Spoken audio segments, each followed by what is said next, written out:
Well, it's that time of year again. It's time to chase elk in the backcountry. Or if you want to express yourself artistically and get some good shots of elk, you might use something like the Sony a6400. Either way, you're going to go about it pretty much the same way. You're first going to have to e-scout, especially if you're going on public land. You'll get to the trailhead early when it's still cold, before light, and you're going to hike to a point where you can glass. Once you find the elk, you're going to get as close as you can, and you're either going to set up for the shot. So, when you do that, you're going to exert yourself, you're producing metabolic heat. And so it's essential that you have a good base layer. Now, over the years, I've used 3 base layers in particular, but one stands out as being outstanding and head and shoulders above the rest. We'll get to that last. So, my third choice on a base layer would be this First Lite Arrow Wool Wick. This is a combination of a wool and synthetic blend. The synthetic gives it some more of the stretchy aspect that this garment has. This is a very good garment. It's pretty light. It does a reasonably good job at wicking moisture. So I like it a lot. The second one is going to be the classic Capilene by Patagonia, and this is a midweight. Now this is not wool, this is a synthetic fabric, but if you've spent much time doing backpacking or being in the backcountry and utilizing these base layers, you understand that synthetic does a better job at wicking and overall keeps you a little bit warmer. Yeah, it does hold odor, but just take 2 garments with you and change out periodically. They don't weigh that much. So number 3 is the First Lite Arrow Wool Wick.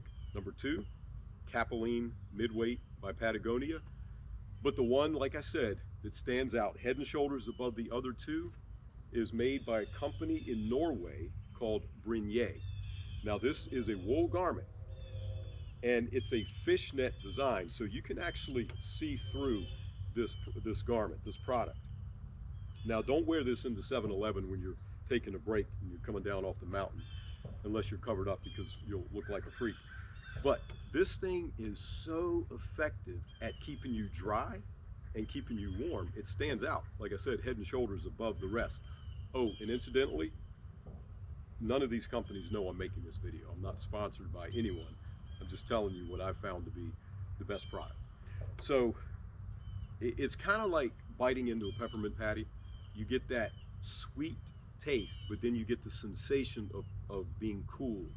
Well, when you put a Brynje on, and like let's say I'm leaving the trailhead or I'm leaving the cabin early in the morning when it's cold, I think I've taken this down to the mid-20s by itself.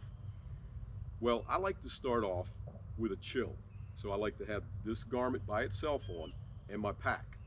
When I start walking, I can feel the chill in the air, but I know after about 5 to 10 minutes, I'll be producing enough metabolic heat that I'll be warm. Well, as you walk and as you produce that metabolic heat, you notice waves of warmth followed by brief periods of coolness, especially if there's a breeze blowing.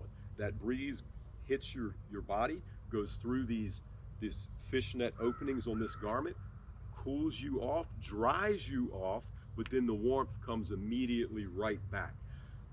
The only thing I can say is try this garment. That's the only way you're really going to be able to understand what I'm talking about. Now, once you get to your glassing location, what I've found works really well with this is a basic, like a midweight fleece. I like the Bass Pro or the Cabela's quarter zip fleece. It's thick, it feels good, and it's really warm. You put that over top of this, and unless it's in windy conditions, you're going to be good down into the probably the high 20s with that. Lower than that, and maybe you can don your soft shell or something, put another layer on. But most of the time, if I'm moving, I'm either just having this or this and a fleece over top. So again, I just wanted to show you guys my top 3 base layers for the upper body, and the one that, like I said, that stands out head and shoulders above the rest is Brynje, and you spell that B-R-Y-N-J-E. If you don't know about it, check them out. Again, I'm not endorsed. It's just a great product that works.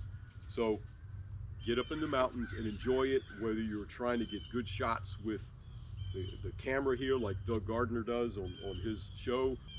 You're going to need these tools to do that in the fall and into the winter. So I hope you enjoy that, and we'll talk about lower body base layers coming up, and I do have some favorites on that as well. So hope you enjoy the video. Get up in the high country and find those elk.